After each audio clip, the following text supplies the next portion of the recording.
Good morning, dear students. Welcome back in physics class. Students, we are going to continue our second chapter with second law of motion.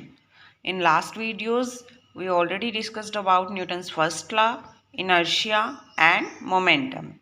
Today's topic is second law of motion. Let us start.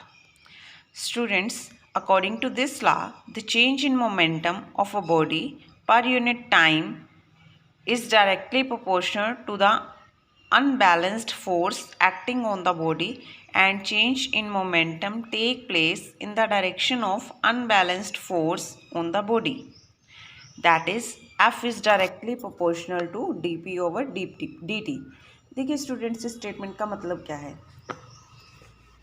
इसका मतलब ये है कि जो change in momentum है किसी भी body के अंदर, मोमेंटम में जो चेंज आता है विद रिस्पेक्ट टू टाइम, वो किसके डायरेक्टली प्रोपोर्शनल होता है? फोर्स के।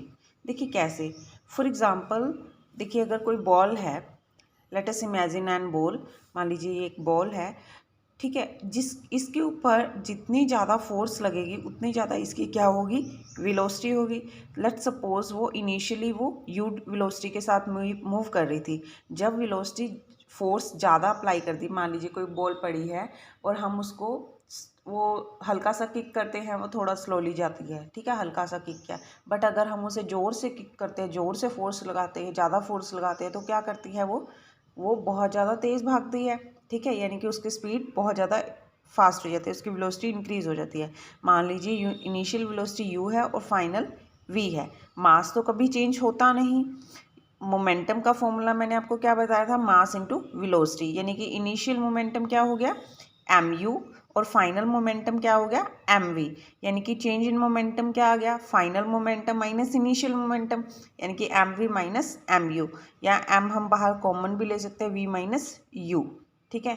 यहाँ पे टाइम टेकन 0 था, इनिशियल है ये, और यहाँ पे टाइम टेकन t है, तो चेंज इन टाइम टेकन क्या आ गया? t minus 0 t। तो rate of change of momentum क्या होता है स्टूडेंट्स? यानी कि मोमेंटम में जितना चेंज आया है उसको with respect to change in time से डिवाइड करना, ठीक है, जैसे change in momentum divided by time taken. तो चेंज इन मोमेंटम क्या आया है? mv minus u divided by t। तो यानी कि मोमेंटम कितना चेंज हुआ है वो किसके ऊपर डिपेंड करता है? वो फोर्स के ऊपर डिपेंड करता है, क्योंकि हम अगर ज़्यादा फोर्स लगाएंगे तो उसकी वेलोसिटी चेंज होएगी, वेलोसिटी चेंज होएगी तो उनका प्रोडक्ट चेंज होएगा, मास इंटू वेलोसिटी वाला। अगर हम मास तो चेंज कर नहीं सकते हम, तो फोर्स अगर हम इंक्रीज़ करेंगे तो वेलोसिटी चेंज होगी, वेलोसिटी चेंज होगी तो किस पे डिपेंड करेगा? वो क्या चेंज होगा? मोमेंटम चेंज होगा। क्लियर? तो force is directly proportional to the rate of change of momentum, यही न्यूटन सेकंड लॉ कहता है। यही इसका मैथमेटिकल फॉर्मूला हम कर रहे थे। ये आपके पास rate of change of momentum का फॉर्मूला क्या आ गया स्टूडेंट्स? यहाँ पे m into V minus U over T. तो according to the definition of Newton second law we can write as f is directly proportional to the m v minus U over T, ठीक है, क्योंकि Newton second law की definition क्या कहती है कि force applied is directly proportional to the rate of change of momentum. Clear? और ये लिखने के बाद हम यहाँ पे क्या पुट कर सकते हैं? देखिए, जो हमारी फर्स्ट इक्वेशन थी मोशन की, v is equal to U plus A T, इससे फैमिलियर हैं आप सभी। v is equal to U plus A T, इसका डेरिवेशन बहुत बार किया हुआ है। तो यहाँ से हमने क्या करना है? देखिए, v is equal to U plus A T है, तो प्लस का u उधर जाके क्या होगा? माइनस का, यानी कि v minus U is equal to A T. अभी हमने देखिए t हम डिवाइड में ले आए तो क्या रह जाएगा? ये किसकी वैल्यू रह जाएगी? a की, यानी कि v minus U over T is equal to a। तो v minus U over T हम क्या पुट कर सकते हैं? a पुट कर सकते हैं इस जगह पे।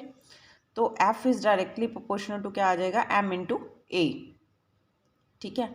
मैंने आपको बहुत बार बताया स्टूडेंट्स, प्रोपोर्शनल किस में चेंज होता है? इक्वल और कांस्टेंट में। तो इक्वल और कांस्टेंट, कांस्टेंट यहाँ पे हम k ले रहे हैं, f is equal to k into M ए।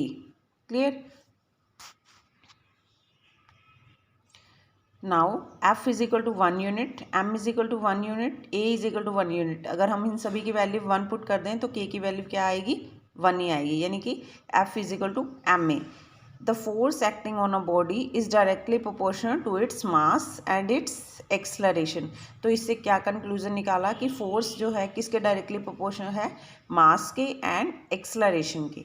ठीक है, Newton and it gives a mathematical form of Newton second law. तो ये मैथमेटिकल फॉर्म है इसकी, ये Newton second law of motion in vector form. अगर वेक्टर फॉर्म है में बताना है तो हम वेक्टर के साइन डिनोट कर देंगे, यानी कि F vector is equal to M A vector. ठीक है, this relation shows that the direction of force applied on the body is same as the that of acceleration produced in the body.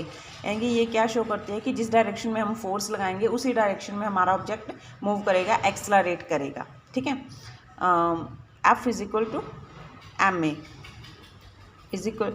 अब ये क्या topic है, deduction of Newton's first law of motion from Newton second law.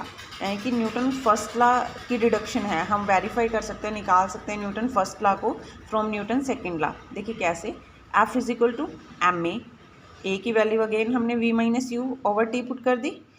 अब हमें पता है कि if अगर हम क्या कर दें, फोर्स को ज़ीरो कर दें, अगर फोर्स हम नहीं लगा रहे ऑब्जेक्ट पे तो क्या होगा, एम ए ज़ीरो की, if F is zero, if F is zero we are not applied force, then M A is equal to zero, but M can not zero, mass किसी भी ऑब्जेक्ट का zero नहीं हो सकता, तो क्या होगा, ए ज़ीरो होगा, ए ज़ीरो होगा, यानी कि V minus U over T zero होगा। अगर ये जीरो होगा तो देखिए ये टी इसके साथ मल्टीप्लाई क्रॉस मल्टीप्लाई होगा तो क्या होगा, v minus U is equal to zero, यानी कि v is equal to U. यह रिजल्ट आ गया।